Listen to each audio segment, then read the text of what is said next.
Hello everyone, नमस्ते। मैं हूं विशाल। पहले तो मैं आप लोगों का बहुत बहुत धन्यवाद करना चाहता हूं कि आप लोग मुझे इतना प्यार और सपोर्ट दे रहे हैं मेरी लास्ट 2 वीडियोस को देख के, और मुझे इतना मोटिवेट कर रहे हैं कि मैं आगे और वीडियोस बनाऊं। तो बहुत बहुत शुक्रिया उसके लिए। तो आज मैं आप लोगों के लिए एक और इंटरेस्टिंग सी वीडियो लाया हूं। तो हुआ क्या कि मैं रास्ते में जा रहा था और मुझे देखा ये साइन बोर्ड।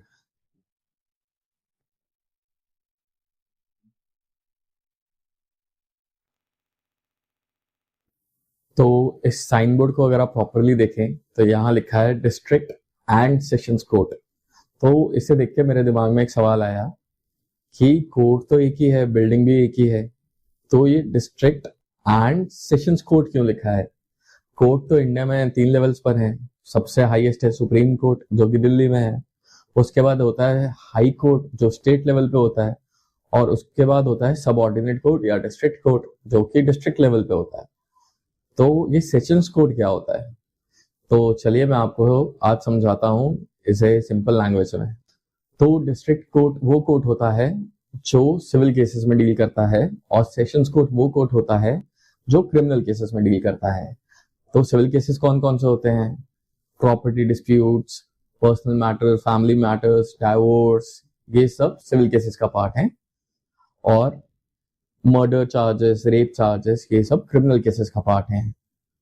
तो सवाल ये उठता है कि क्या इन कोर्ट्स के जजेस भी अलग अलग होते हैं? तो आइए इसकी फंक्शन समझते हैं। तो जो डिस्ट्रिक्ट कोर्ट होता है उसके नीचे एक मनसिफ होता है। तो मनसिफ एक्चुअली करता क्या है? वो छोटे सिविल केसेस जिन्हें हम बोलते हैं पेटी मैटर्स, उनमें डील करता है ताकि वो डायरेक्टली डिस्ट्रिक्ट जज के पास ना जाए और पहले लेवल पे ही सॉल्व हो जाए। और वहीं पे जो सेशंस कोर्ट है उसके नीचे एक जुडिशियल मैजिस्ट्रेट होता है।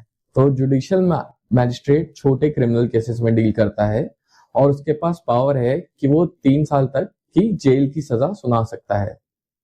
तो क्या सेशंस कोर्ट किसी को डेथ सेंटेंस भी दे सकता है? तो जी हाँ, बिल्कुल, सेशंस कोर्ट के पास पावर है कि वो किसी को डेथ सेंटेंस भी सुना सकता है।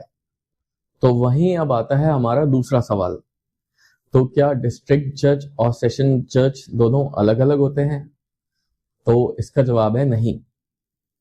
सेम जज ही होता है। जब वो सिविल केसेस को डील करता है तो उसे डिस्ट्रिक्ट जज बोलते हैं, और जब वो क्रिमिनल केसेस में डील करता है तो उसे सेशन जज बोलते हैं। तो बेस्ड ऑन द रोल उसका नाम चेंज होता है, लेकिन वो इंसान सेम ही होता है। जज एक ही होता है, डिस्ट्रिक्ट जज, लेकिन उसके काम अलग अलग हो जाते हैं एज पर द केसेस। तो अब आता है हमारा तीसरा सवाल। क्या सिविल केसेस को क्रिमिनल केसेस में ट्रांसफर किया जा सकता है? तो इसका आंसर है जी हाँ। सिविल केस क्रिमिनल केस में ट्रांसफर हो सकता है, लेकिन उसका प्रोसेस डिफरेंट है।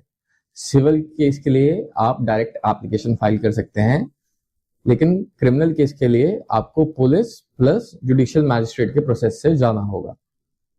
तो होपफुली आपको डिफरेंस समझ आया होगा डिस्ट्रिक्ट एंड सेशंस कोर्ट में, और होपफुली कभी आपको कोर्ट जाने की जरूरत ना पड़े, ना कभी सिविल मैटर्स में ना ही क्रिमिनल मैटर्स में। तो उम्मीद करता हूं कि आपको ये वीडियो अच्छी लगी होगी, और आगे मैं आपके लिए और भी इंसाइटफुल वीडियोस लाता रहूंगा। तो जुड़े रहिए मेरे साथ, and thanks a lot for watching. Thank you.